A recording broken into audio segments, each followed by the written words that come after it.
Okay, good evening, everyone. It's 1 minute after 9, and I'm going to get started. Thank you for joining us again. It's been another week. These weeks keep rolling by, and it's been a pleasure to be with you each step of the way. And thank you for joining me.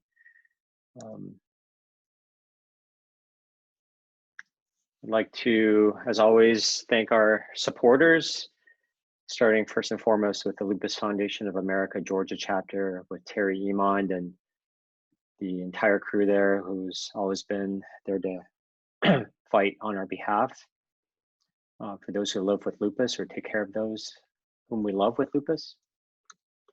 And the Georgia Council for Lupus Education and Awareness with Chris Reed and Representative Kim Schofield, among others. And the Georgians Organized Against Lupus Research Cohort and Emory University School of Medicine. If you didn't get a chance to catch me, I was also on a virtual town hall. It was through a Facebook live chat from the National Lupus Foundation of America office, and they have it linked on their website. You can find it within their coronavirus update page. They also uploaded it onto YouTube, and so I cover a few things that we've covered before, as well as a couple of new things, and also what we will plan to cover today. But if you get a chance, please check it out. So the hydroxychloroquine, the story is still alive, and I think the major news that's come out, at least on the research side this past week, is this small study in Brazil. And if you've heard snippets or read about a negative study or a study that was not showing a positive effect of hydroxychloroquine in COVID, this might be what you were being alluded to. It was stopped early, this small study in Brazil, for safety reasons. It had nothing to do with whether they discovered that it didn't work or it did work. But they halted it because those who were taking higher doses of chloroquine, which I know some of you are, but most of us in the United States are either being prescribed or taking hydroxychloroquine. But in this study, they had an arm or part of the study where they were on higher doses of chloroquine, and these individuals developed irregular heart rhythms that increased the chance of very severe abnormal rhythms or arrhythmias, and some of them actually died. About half of the patients were in a part of the study where they took 450 milligrams of chloroquine twice a day for 5 days.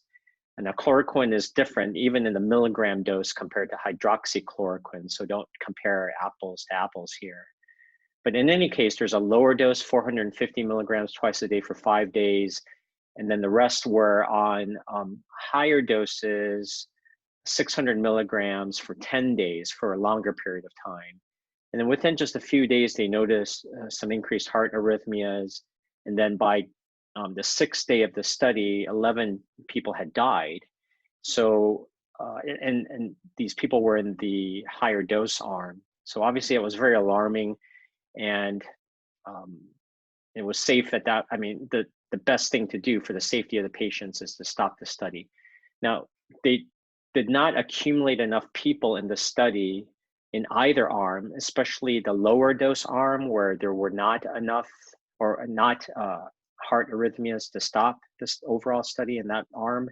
But there were not enough people in that part of the study to tell whether hydroxychloroquine or chloroquine works in COVID. But I think the study, though, and this is just a personal read on this, but I think as time goes on and there are no major positive studies, the momentum behind hydroxychloroquine is starting to wane a little bit, or the enthusiasm rather. And again, it's not based on any scientific data. On one hand, the immediate enthusiasm was not based on solid scientific data, and now this waning of enthusiasm is not based on scientific data either. But I think when you have these types of reports or a lack of positive studies over time, and then at the same time, you might be hearing about other medications that are getting some positive press for good reason. There was one medication um, called remdesivir that's developed by a company called Gilead for the previous SARS virus. And that seems to have some very early positive results. Again, just like hydroxychloroquine, it's still too early to say for sure, but there's a lot of that excitement that was there for the hydroxychloroquine early starting to shift to remdesivir. And then there are other medications for rheumatoid arthritis that are being used to treat some of the immune complications as a result of COVID infection, including baricitinib and tocilizumab, which are FDA-approved medications for rheumatoid arthritis and other conditions that are starting to get the press. And this is kind of what I was alluding to a couple of weeks ago, is that we have to be prepared for the time where hydroxychloroquine may not have solid data and other things occur. And I think we might be going into that period of time. But again, this has nothing to do with the scientific support for or against hydroxychloroquine. And we still need more patients, and those studies, there's some really good studies underway, and actually more being started every week. So clearly at some time in the future, and it may take months or so, but we will in the near future have some solid results and get a better idea.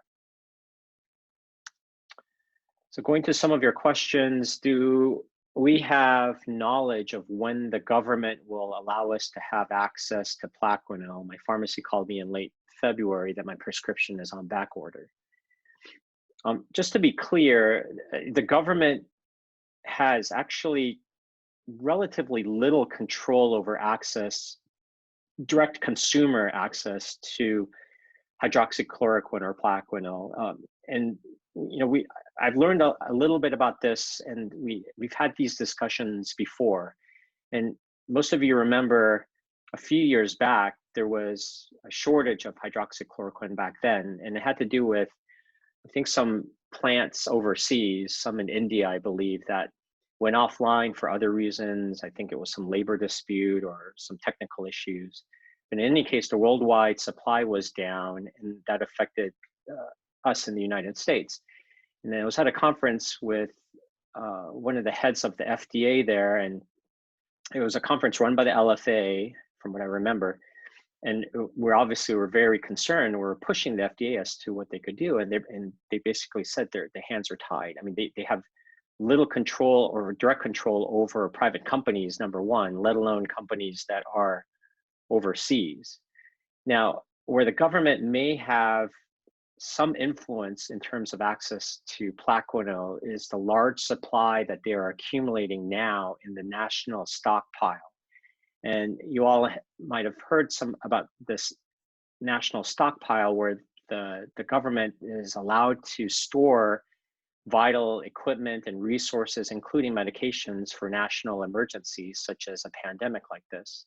So they designated hydroxychloroquine as something that they want to stockpile. And so they've had companies donate millions of tablets to the government to put in the stockpile. And the stockpile was designated for use for people in the hospital, especially those that are undergoing clinical trials, to sort of facilitate the data, the information that we need from the studies, as well as giving the sickest people access to the supply of hydroxychloroquine, even though it's not yet proven. Now, how that will translate to the rest of you that are not in a clinical trial, not sick enough to be in the hospital, but are needing hydroxychloroquine for regular use, and you've been benefiting from it in the past, is not so clear. What is clear is that the national stockpiles of medications for hydroxychloroquine is earmarked for the hospitals. And so if a big supply is there for the people that need it in the hospitals, theoretically that will free up the pressure on the supply that is outside of the hospital, right? Because they don't have to dip into that.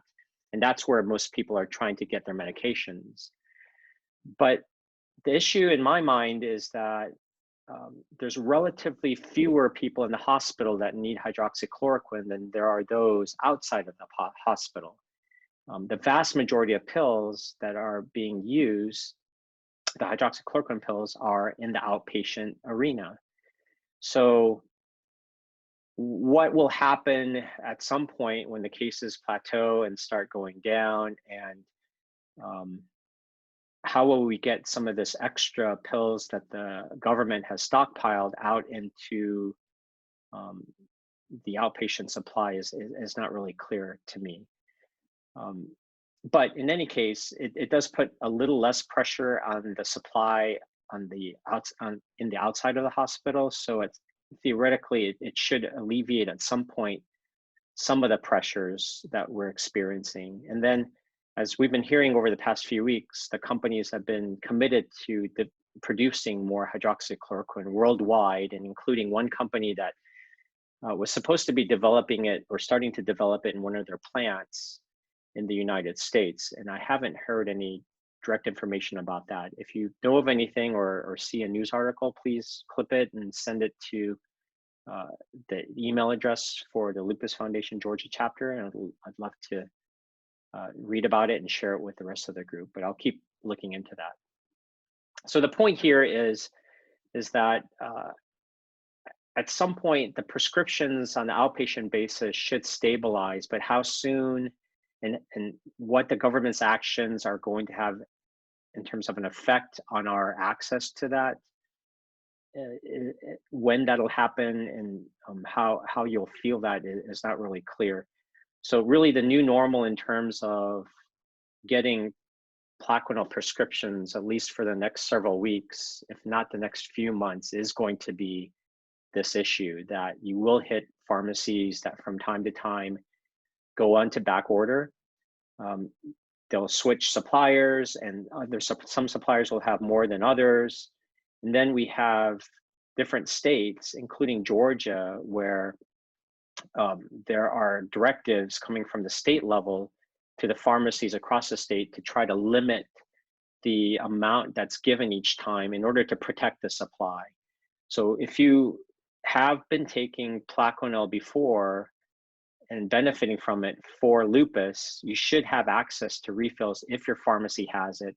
Some of the pharmacies may implement a 14 or 15-day limited supply if they have some, but they're wanting to protect some of that supply because they don't have enough. But the state law or the state ruling or the guidance is really to allow the people that have had Plaquenil before with lupus continued access. But it's not so specific about that 2-week rule, and so you may see pharmacies imposing that upon you. So this is going to be the case, and you're just going to have to start looking around and asking your pharmacy and calling them days before you need that refill, anticipating the possibility that you might have to go elsewhere. If you can't find any and you're starting to run out, you can reduce your dose from 2 to 1 tablet or 1 tablet every other day, or even go without it for a while. Discuss with your physician what you're going through and what concerns you might have. The Lupus Foundation, they're not officially condoning this, but I know the national chapter has a link to a private pharmacy, an online pharmacy that says that they have a lot of access to the pill. And so that's one possibility. Again, there's issues with getting medications from abroad, but I know many people have sought to get Plaquenil from other countries, including Canada. But even those countries are starting to feel some of these issues too. So you'll just have to keep looking around for now, unfortunately. There have been suggestions that people on Plaquenil, hydroxychloroquine, have been prevented from getting coronavirus due to the medication. I think the president's referred to that, and have there been any people on Plaquenil previously that have contracted COVID-19? we talked a little bit about this last week as well. And the bottom line is that yes, there are reports, despite what the president alluded to, which was never proven. He mentioned some sort of study or rumor, I think is what he referred to as, that he had heard that people with lupus were not contracting that. And there's some celebrity people and doctors on TV shows that are kind of alluding to this, but it is absolutely not true. It's not to say that there may not be some protective effect of hydroxychloroquine somehow. That's what we're trying to learn, and we're still studying that.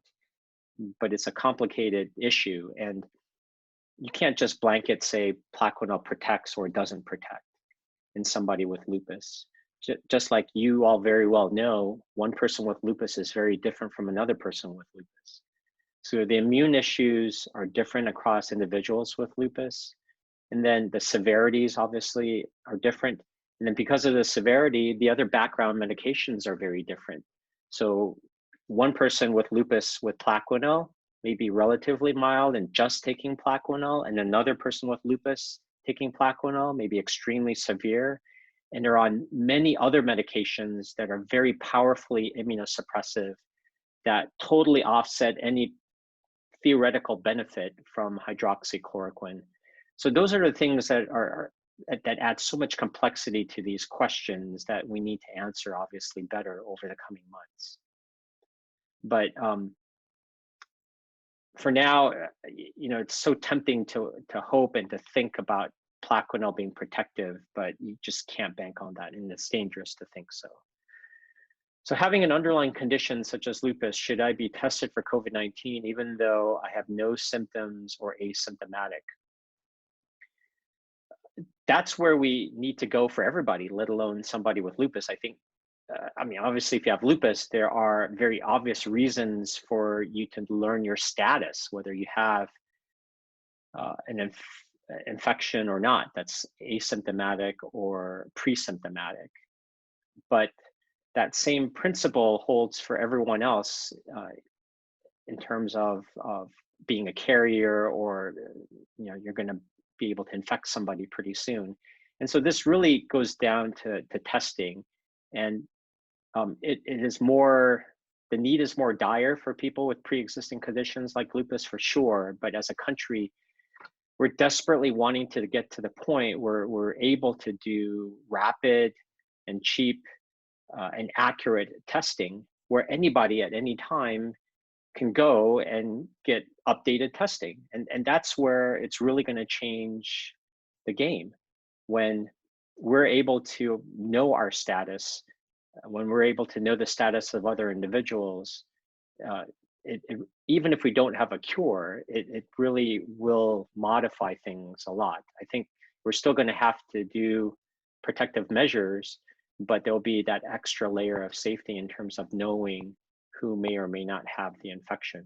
So this boils down to how soon we have the availability of these things. We know there's testing now, but as far as I know, the testing is still being focused on those that are that are showing symptoms.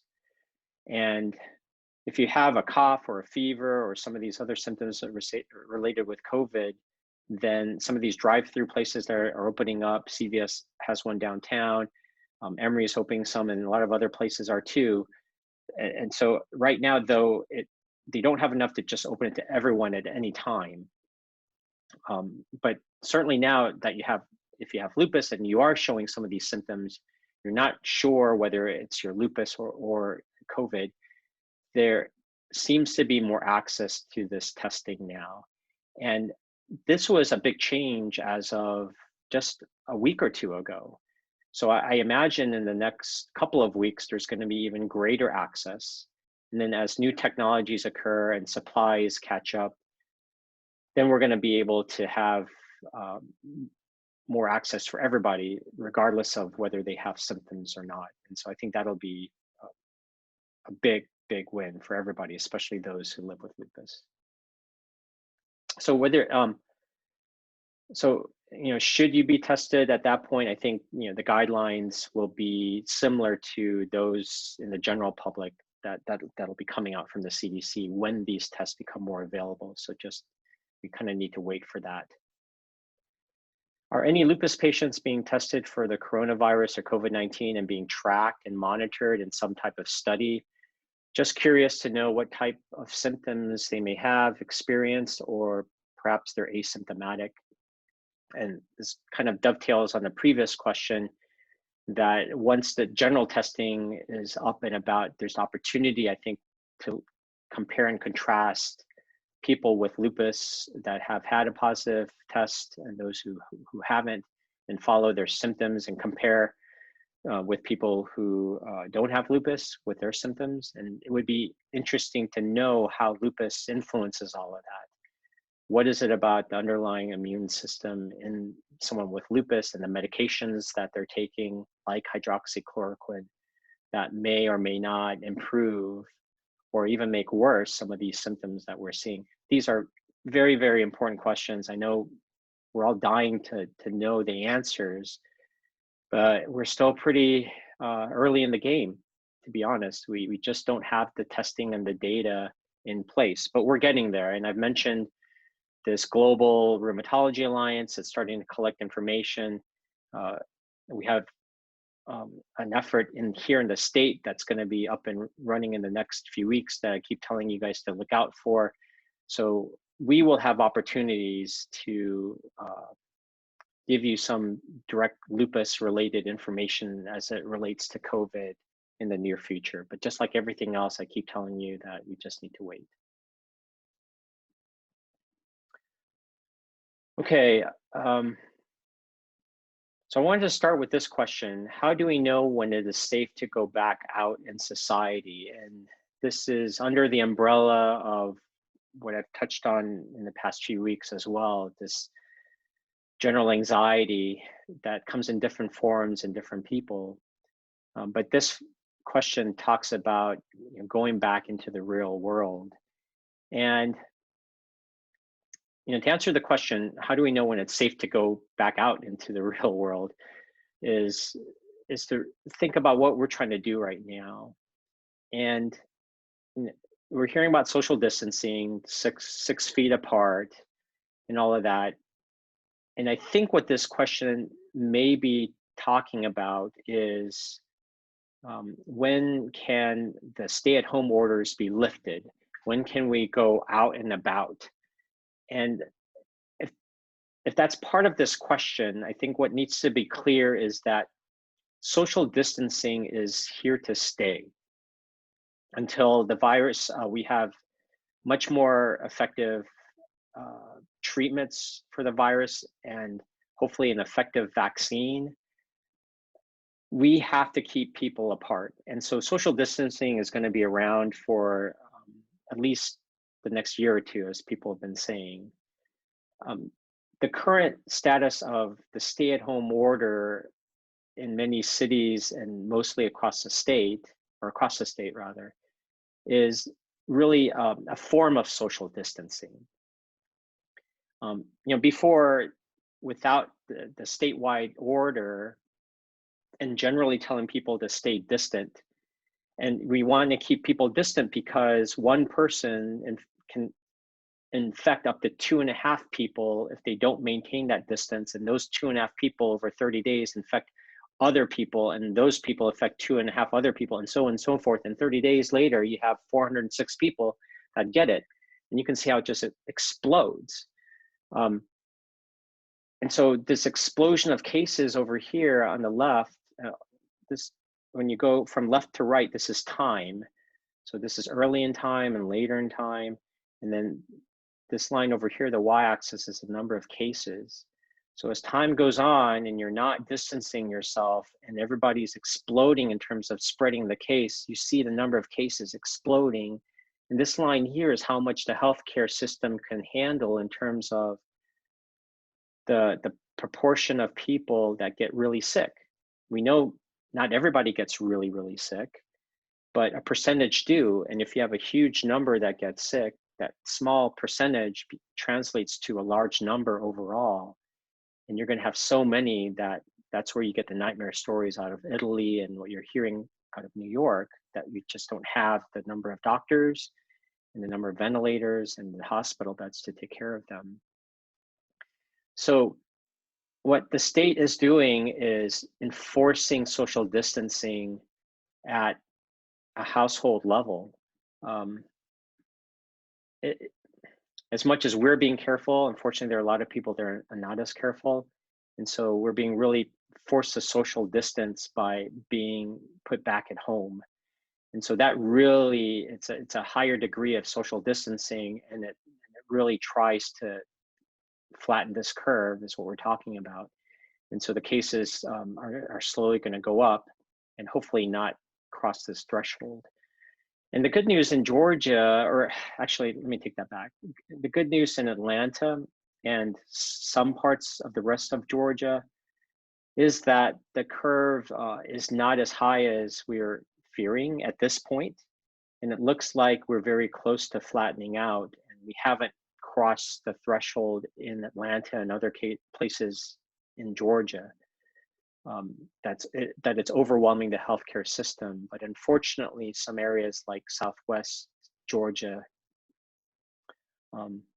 around Phoebe Putney Hospital, it's just been tremendous over there, and they're getting hit pretty badly. And that's why the Georgia World Congress Center is opened up now as a makeshift hospital to take overflow patients, not necessarily from Atlanta, hopefully, but some of the other places in Georgia are getting really hit.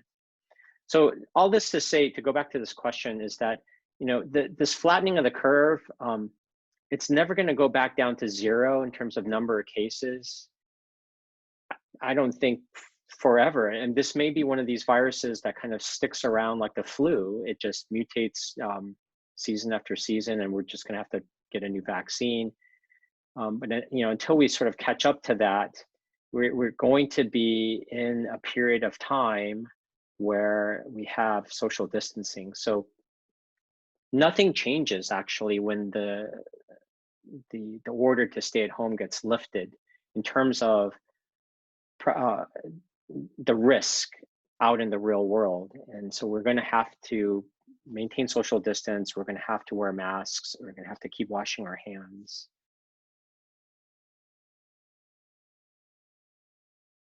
And so, I think all of that, in my mind, paints a picture for some who want to go back out, and that can cause some anxiety. And I think right then and there, I'll just have to say that it may seem like so crazy to think about that this would be really the new normal, and everybody keeps saying these words flippantly, but it will be normal over time. And hopefully as the testing catches up, and there'll be ways to get around this and to live and adapt that we're not even conceiving of right now. And if there is just a quick way to very regularly test people, I mean, we can get a big handle on those who get infected pretty early on, take them out of the workplace or interacting with other people. Some people have floated the idea of a get back to work card, where if you can prove that you're not actively infected or recently had a negative test, I'm not sure if that's going to happen in this country, but something like that.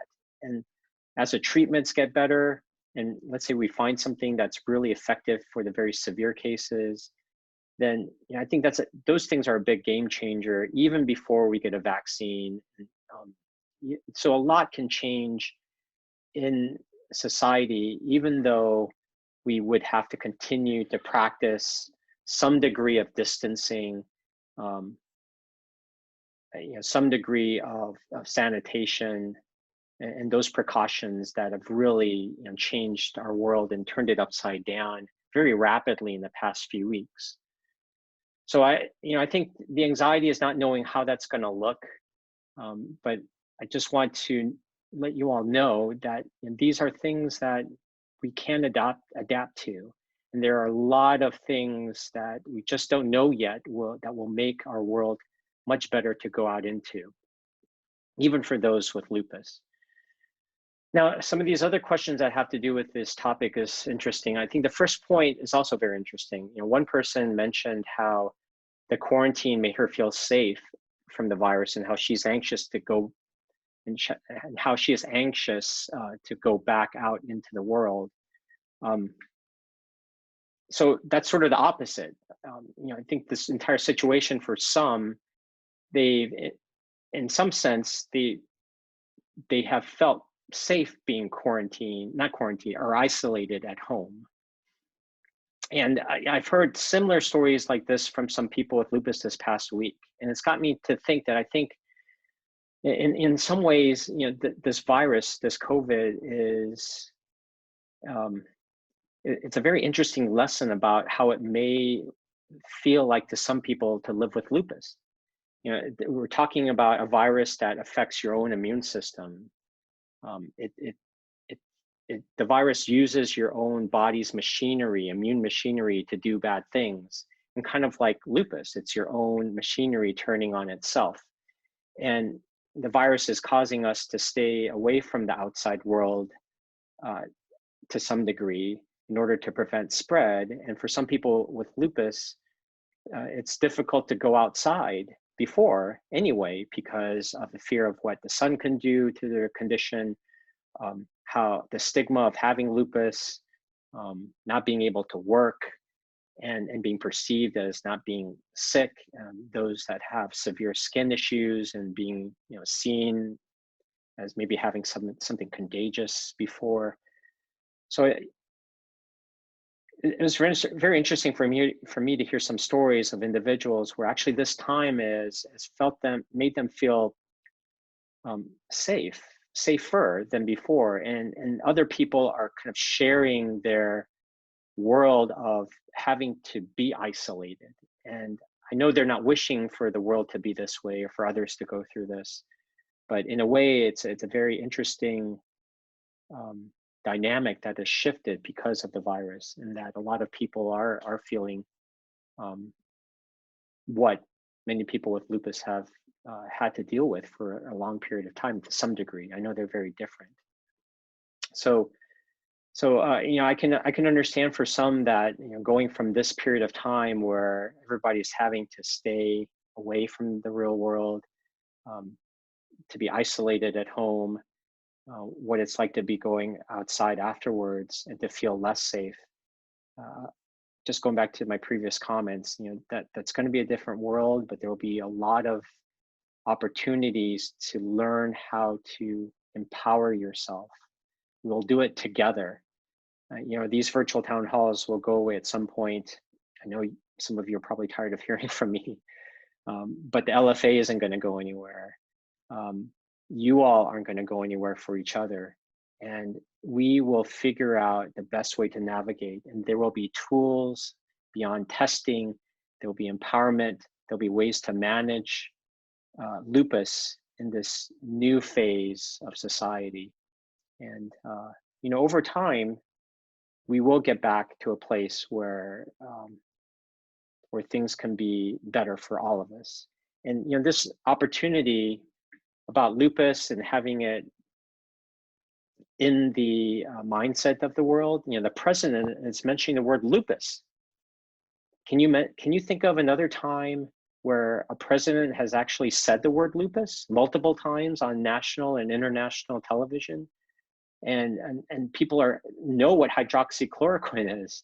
So the LFA and other groups, and many of you have talked before, we're taking advantage of this time to really press forward with a lot of other research and development.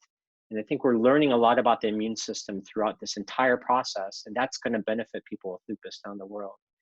So the new world coming out of this, it may be painful during this period of time, but I'm optimistic. I think we're going to be more powerful as a result of all this, and more equipped to deal with this new world, and for those that have lupus. So there is a lot of worry about contracting COVID if their employer wants them to go back to work. And those are going to be the real world issues that all of us are going to have to fight to make sure that are on being recognized by employers as people return back to work.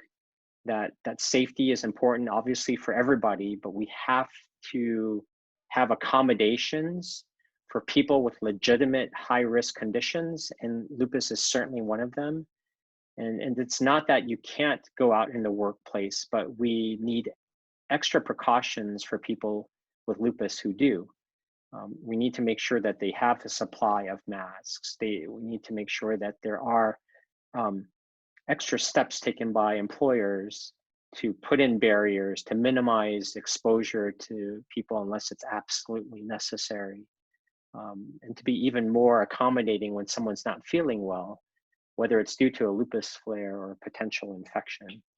So that's something that we're all going to have to work together to make sure that this is on the table. Everybody wants economies to get back into gear, but that's also a catchphrase for some employers to kind of take shortcuts, as we know. And so we're going to be here to fight to make sure that that doesn't happen. Will telemedicine still be an option? I hope so. And you always need to look at the silver lining in things too. And I am not saying this pandemic is a good thing by any means, but hopefully some good can be made of it. And one of those things I think is going to be telemedicine. Many of your doctors probably have switched to some form of this. We've done it at Emory and Grady. We're still tweaking a lot of things, and it's becoming more and more available. And a lot of what drove this is, number one, just the reality of not being able to see people in person because of the state mandates and the public health issues. But the other big thing is, because of that, of this extraordinary situation of the pandemic, it's allowed the government to really make some short-term changes, for now anyway, that has allowed telemedicine to occur. The government's been very slow before all of this to open up the doors of telemedicine. And as a result, the doctors in the healthcare systems were never incentivized to really push it as quickly as we wanted it to.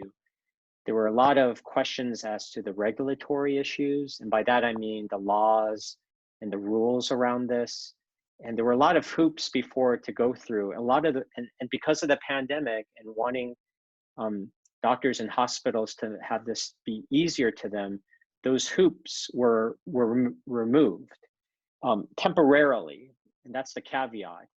Now, and also the reality behind all of this too is how you get paid for telemedicine. And so they've relaxed some of the rules that allow some reimbursement for hospitals and physicians. So that at least allows the financial or business aspect to keep this going during this time. Now, what'll be interesting is, as we figure out a way for people to interact more physically, what happens to these rules? And that's the big question. But I think most people agree with this, and what I'm going to say now.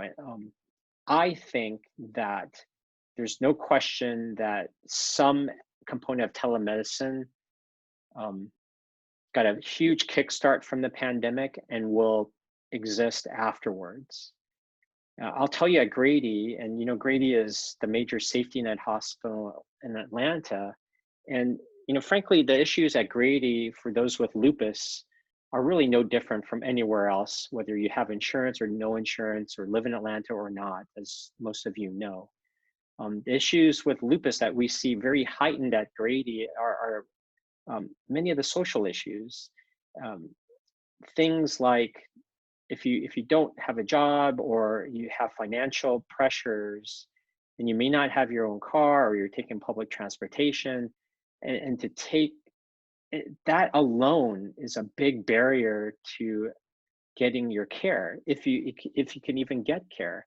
The ones that I see at Grady that have no other place to go, they're happy to come to Grady, I think, for the most part.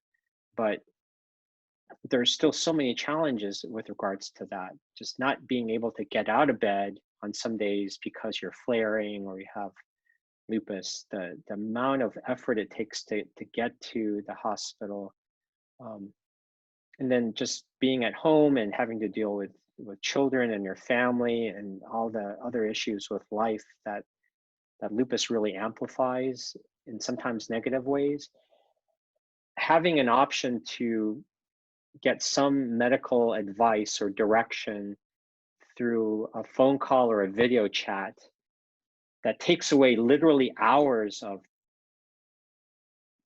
commuting and waiting in the waiting rooms, as you all well know, how slow we rheumatologists are in seeing people. That makes a huge difference. And I don't think it completely replaces the need for in-person care, obviously. There's a lot to be said about interacting physically touching and seeing some of the things that occur in people's bodies. That's important. But there's a lot that we can do with just good listening, some video options, and easier access. And so this telemedicine experiment, if you will, during this pandemic is teaching us a lot. It's brought us light years ahead of where we were. And I think when the dust settles, the government and the insurers, and especially the patients, and this is where we're going to have to speak up about this, we're going to see the benefit from it, and we're going to demand that this stay to a certain degree. And Grady is already planning on that. They're, to their credit, they're buying screens and equipment to put into the exam rooms so that there's at least a certain portion of the clinic in the future, even past this pandemic, that they've envisioned as being a part of telemedicine. So let's keep pressing that as well. I'm afraid to kiss my husband or be intimate with him since this pandemic. He goes out each day and I stay home. I'm so fearful when he gets home. I really appreciate this comment so much because it's so brave. And I'm sure many others in different variation have some of these fears.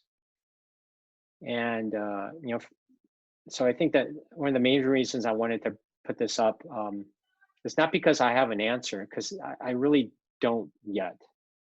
But the first thing I will say is I'm just in a lot of admiration for the person who took the time to share this, because it's a lot of vulnerability, but also a lot of courage and strength.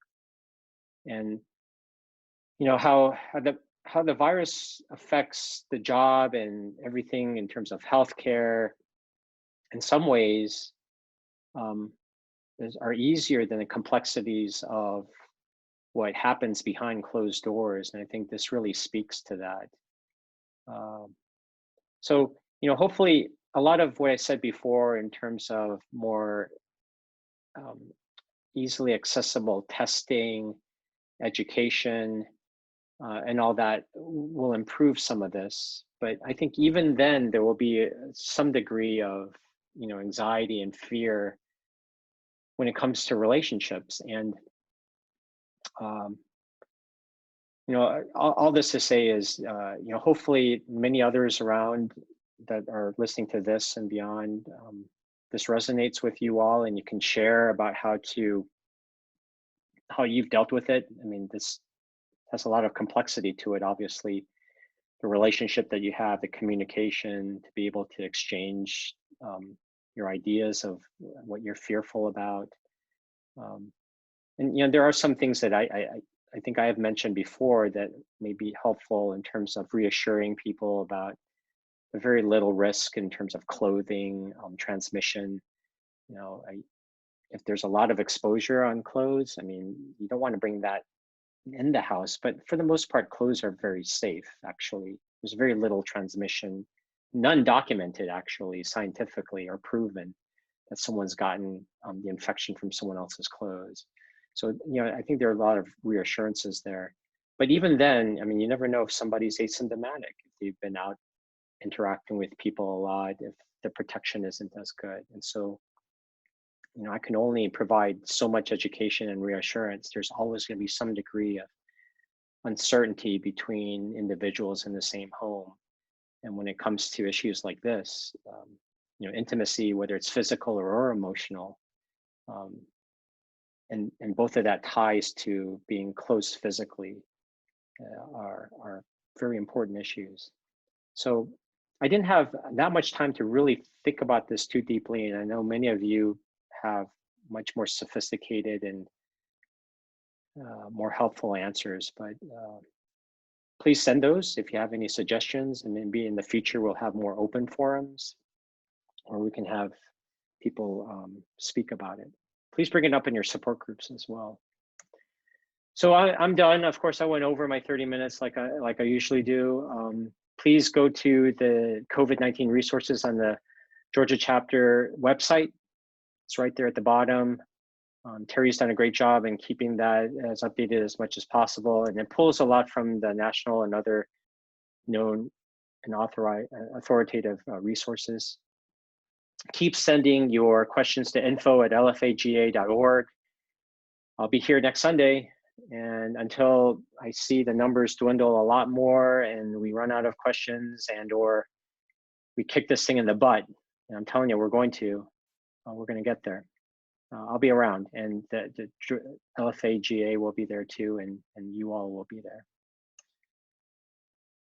Next Saturday was supposed to be our walk, and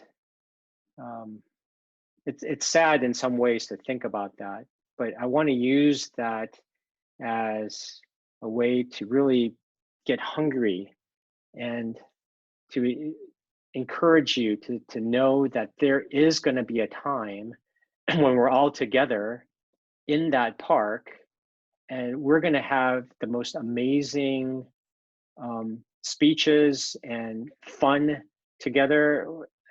I mean, I can't wait. So it's not going to be this Saturday, obviously, but it's going to happen. I promise you that. This is not going to be forever. We're not going to be with masks forever. We will get through this together, and that walk will be an embodiment of not only the fight that we've had up until this point for a long time with lupus and all the issues that will be there to a certain degree, even past this pandemic, but it will be an embodiment of everything that we're doing now, that we're meeting together virtually, that we're meeting together in spirit, that we rallied around each other, in part through an organization like the LFA, and through research, through collegiality, just through support, we'll get there. And I do want to make a plug for the foundation. Please, that this is one of their, Terry didn't ask me to say this, but this is one of their biggest fundraisers for the year, and it's gone. And I know many of us are financially hurting, but if you are fortunate enough to be able to give some, please consider. And they've been so helpful in terms of putting these events together, as well as many others. Now is the time that they really need us as well. So thank you, and I look forward to seeing you again next week. Be safe and have a great week.